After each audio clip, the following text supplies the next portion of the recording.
নমস্কাৰ পুনৰবাৰ আপোনালোকক মোৰ চেনেলটিলৈ স্বাগতম জনাইছোঁ হয় এয়া আজি মই বনাবলৈ ওলাইছোঁ হাঁহৰ মাংস হাঁহৰ মাংসৰ এটা একেবাৰে ইজি ৰেচিপি আপোনালোকলৈ আগবঢ়াব লৈছোঁ তাৰ বাবে মই এইখিনি যোগাৰ লৈ লৈছোঁ ইয়াত আছে পিয়াজ আদা নহৰু থেতেলি লোৱা জলকীয়া অলপ থেতেলি লৈছোঁ আলু আৰু এয়া মছলা নিমখ হালধি ৰঙা জলকীয়া গুড়া জিৰা গুড়া ধনিয়া গুড়া আৰু লগতে কেইটামান গোটা গৰম মছলা আছে শুকান জ্বলা দুটা আৰু জালুক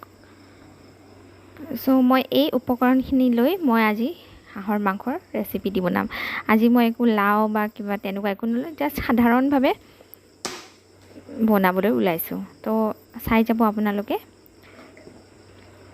তাৰ বাবে মই কেৰাহী এখন পাতি দিলোঁ আৰু তেল কেৰাহী গৰম হোৱাত মই তেল দিলোঁ দেখি আছে আপোনালোকে ইয়াৰ মাজতে কৈ থওঁ মানে আপোনালোকে মোৰ চেনেলটি যদি এতিয়ালৈকে ছাবস্ক্ৰাইব কৰা নাই প্লিজ ছাবস্ক্ৰাইব কৰি দিব আৰু এয়া চাওক মই লৈছোঁ গৰম মছলা এটাহে লৈছোঁ লং এটা ইলাচি এটা ডালচেনি এটুকুৰ আৰু শুকান জ্বলা যে দুটা লৈছিলোঁ সেই দুটা মই তেলত দিলোঁ দুৰ্ভাগ্যক্ৰমে সেইদিনাখন মোৰ তেজপাত নাছিল মাংসটো হঠাতে আহি পাইছিলে তো মই তেজপাত নোহোৱাকৈ বনাবলৈলগীয়া হ'ল তো এতিয়া মই এইখিনি গৰম হোৱাত মই পিঁয়াজটো দি দিলোঁ প্ৰথমতে পিঁয়াজখিনি যিখিনি মই 3টা পিঁয়াজ লৈছিলোঁ অলপ ডাঙৰ এনেকুৱা চাৰিকণীয়া চাইজত মই কাটিলোঁ যেনেকৈ ইচ্ছা কাটিব পাৰে মোৰ মন গ'ল আজি তেনেকৈ কাটিবলৈ তো এই পিঁয়াজখিনি ভালদৰে ভাজি ল'ব লাগিব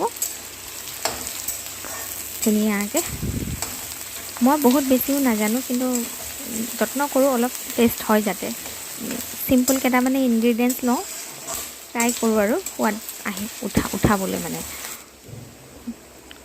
পিঁয়াজখিনি ভাজি থাকোঁতে এক চিকুট মই নিমখ দি দিছোঁ যাতে পিঁয়াজখিনি ভালদৰে সিজি যায় আৰু প্লাছ তাৰ সেইটো বাৰ্ণ নহয় যাতে সেইটো কাৰণে ধুনীয়াকৈ পিঁয়াজখিনি মই লৰাই আছোঁ পিছে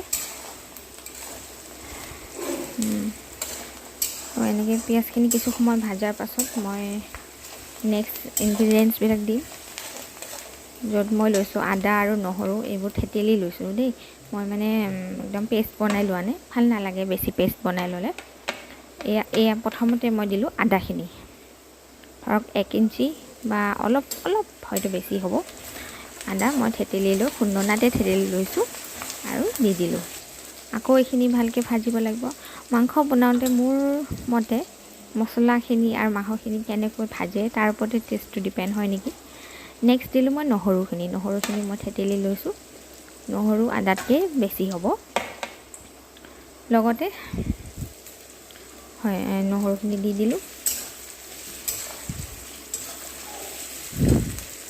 তো নহৰুখিনি দিয়াৰ পাছত এনেকৈ পুনৰ মই ভাজিবলৈ আৰম্ভ কৰিলোঁ মানে মই পিঁয়াজখিনি মছলাখিনি মানে আদা নহৰুখিনি ভাজাত বেছি গুৰুত্ব দিছোঁ প্ৰথমতে কিয়নো মই সানি লোৱা নাই তো মই এয়া জলকীয়া কেইটামান মই থেতেলি দিছিলোঁ আৰু এটা মই 2 টুকুৰা কৰি দিছোঁ আৰু এটা গটাই ৰাখিছোঁ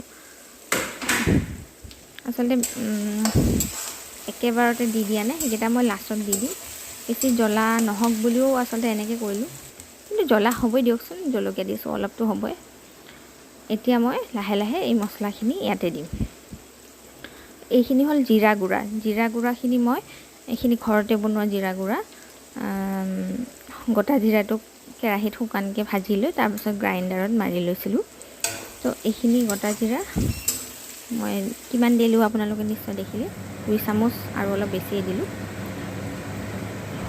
আৰু এয়া দিলোঁ ধনিয়া গুড়া এনেকৈ আপোনালোকক দেখাবৰ কাৰণে আচলতে মই প্লেটত ওলাই লৈছিলোঁ এনেকৈ মই গোটেইখিনি মছলা যিখিনি প্ৰায় লৈছিলোঁ গোটেইখিনি দি দিছোঁ মছলাখিনিও এনেকৈ ভালদৰে অলপ এইখিনি সময়ত বেছিকৈ জুইটো দিয়াৰো প্ৰয়োজন নাই মছলাখিনি জ্বলাব আমি নিবিচাৰোঁ কেতিয়াও জ্বলি গ'লে তাৰ অৰিজিনেল টেষ্টটো নাইকিয়া হৈ যায় আৰু এয়া গুড়াৰ জলকীয়াৰ গুড়া এইটো আচলতে ঘৰতে বনোৱা এইটো অলপ জ্বলাই এইটো কাশ্মীৰী ৰেড চিলি নহয় যে ৰঙৰ কাৰণে অকল দিয়া নাই অলপ টেষ্ট এটা আহিবলৈ দিছোঁ তো এইখিনিও মই দিলোঁ কেতিয়াবা মই হাঁহৰ মাংসত আচলতে ৰঙা গুড়াটো নিদিওঁ কিন্তু আজি মই দিছোঁ অলপ কলা হৈ থাকিলেও বেয়া নালাগে হাঁহৰ মাংস তো এই মছলাখিনি দিয়াৰ কাৰণে মই অকণমান বাতিতে পানী লৈ পেলাই আকৌ মই মছলাখিনি দি দিলোঁ। এতিয়া ভালদৰে আকৌ মই মছলাখিনি ভাজিম। মোৰ অলপ মছলা ভাজোঁতেই বহুতখিনি সময় গুচি যায়। বাৰু যি কি নহওক মছলাটোতো ভাজিবই লাগিব, তেতিয়াহে সোৱাদ আহিব নহয় জানো। এতিয়া দিলোঁ হালধি অলপ, হালধি ইমান বেছি নিদিলেও হয়, যিহেতু মই ৰঙা জলকীয়াটো দিছোঁৱেই হালধিটো কালাৰৰ কাৰণে। আৰু যদিও তাৰ কিছুমান গুণ থাকে, এইটো আচলতে তেলত দি দিয়াৰ লগত গুণখিনি কমিয়ে যায়। আমি অনলি কালাৰটোৰ কাৰণেহে দিয়া হয়। হালধি বোলে বেছি সময় সিজাবই নালাগে আচলতে। তথাপিও আৰু আমি যেনেকৈ চলি আছোঁ ৰং গুড়া হিচাপে ব্যৱহাৰ কৰা হয়, বহুতেতো ৰং গুড়া বুলিয়েই কয়। তো এয়া আকৌ ভাজা হৈ গৈছে মোৰ। এতিয়া মই লাহেকৈ মাংসখিনি দি দিওঁ। এয়া মাংস লৈছোঁ, মাংসখিনি মই অলপ অলপকৈ দি দিলোঁ।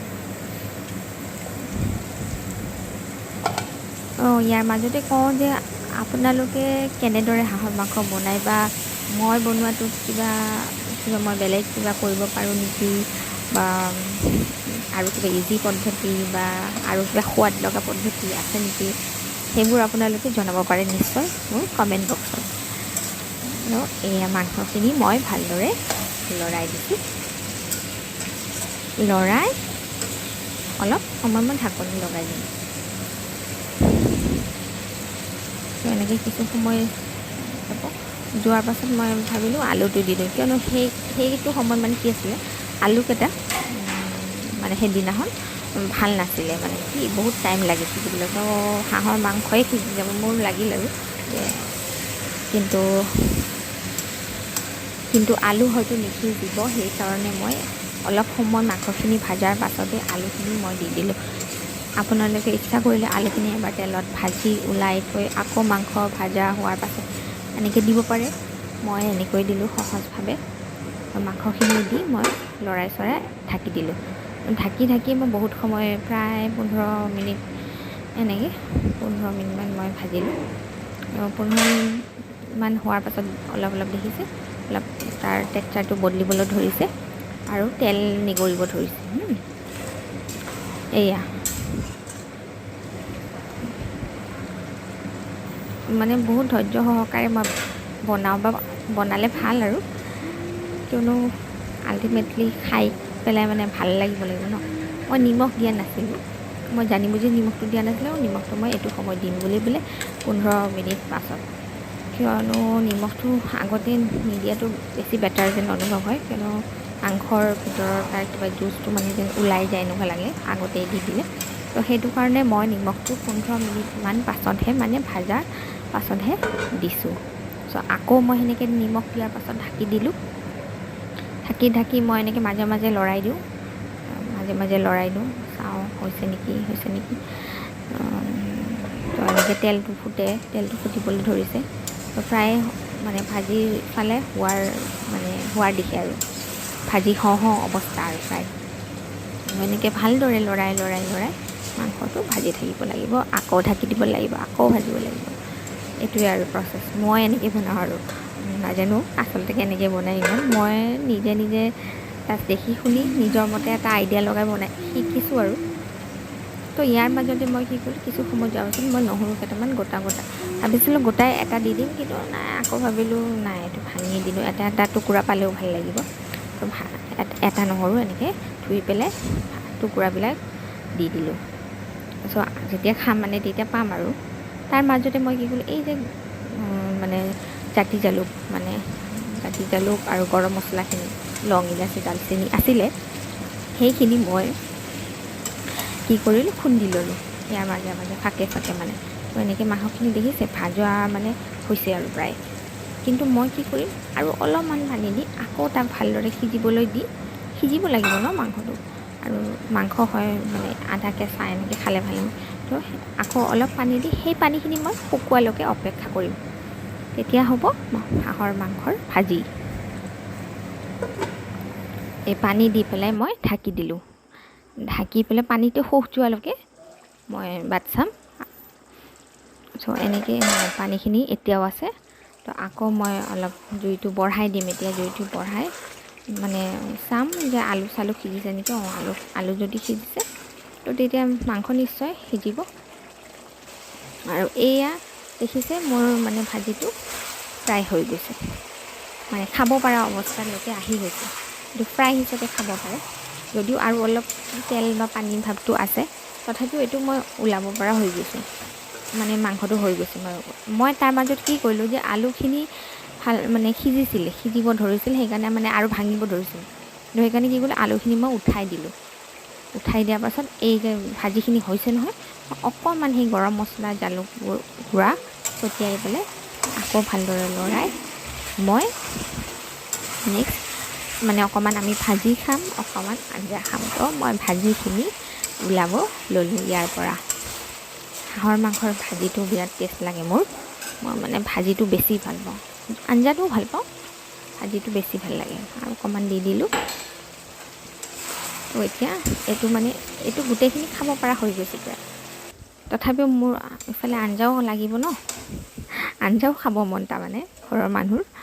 তো গতিকে মই আৰু ভাজিও খাব মন আছে যেতিয়া ভাবিলোঁ অকণমান ভাজি ওলাই লওঁ, আৰু বাকীখিনি যিখিনি বাকী থাকিব সেইখিনি পানী দি পেলাই আঞ্জা বনাই লওঁ। তো এয়া মই হাঁহৰ মাংসখিনি এখন প্লেটত ভাজিখিনি ওলাই ল'লোঁ। চ' আপোনালোকে কেনে পাইছে বাৰু ৰেচিপিটো? বেছি দীঘলীয়া হ'ল নেকি বাৰু? তথাপিও ধৈৰ্য সহকাৰে যিসকলে চাই আছে বহুত বহুত ধন্যবাদ। এতিয়াও বাকী আছে ৰ'ব, মোৰ হোৱাই নাই, আঞ্জা বনাব আছেই। ত' ভাজি ৰেডি, আৰু আমাৰ এইফালে টেষ্টিঙৰ কাৰণে গুচিয়ে গ'ল প্লেট। চ' নেক্সট যিখিনি বাকী থাকিল তাত মই আঞ্জা বনাবলৈ পানী ঢালি দিলোঁ। আপোনালোকে গৰম পানী উতলাই দিব পাৰে, মোৰ কিন্তু সেইদিনা পানী উতলাবই পাহৰি গ'লোঁ। তো মই ডাইৰেক্ট অলপ ঠাণ্ডা পানীকে দিলোঁ আৰু। তো এইখিনি আকৌ ঢাকি দিলোঁ, ঢাকি পেলাই ভালকৈ উতল আহিবলৈ দিলোঁ। ভালকৈ উতল আহিলেহে তাৰ ফ্লেভাৰটো সোমাব ন জোলখিনিত মাংসৰ, দেখিছে। আৰু আলুখিনি যিখিনি মই ওলাই থৈছিলোঁ সেইখিনি এগেইন মানে মই আঞ্জাত দি দিলোঁ। চাওক এতিয়া কি ধুনীয়া উতলিব ধৰিছে, একদম টেষ্টি আৰু ৰেডি হৈছে আৰু এই হওঁ অৱস্থা আমাৰ হাঁহৰ মাংস। তো এনেকৈ মই ঢাকি দিওঁ ভালকৈ উতলিবলৈ, আৰু হৈ গ'ল হাঁহৰ মাংস। মই গৰম মছলা দিছিলোঁ দেই, এইটো চাগে ভিডিঅ'ত নাহিলে, এইটো বাতি ৰেডি। চ' আপোনালোকে কেনে লাগিল ৰেচিপিটো এবাৰ ট্ৰাই কৰি চাব মই বনোৱা ধৰণে, আৰু আপোনালোকৰ যি পদ্ধতি আছে মোক জনাবলৈ নাপাহৰিব। এয়া এখন দুখন ফটো মাৰিলোঁ, কেনে পালে? Please subscribe to my channel. Thanks for ৱাচিং, বাই বাই।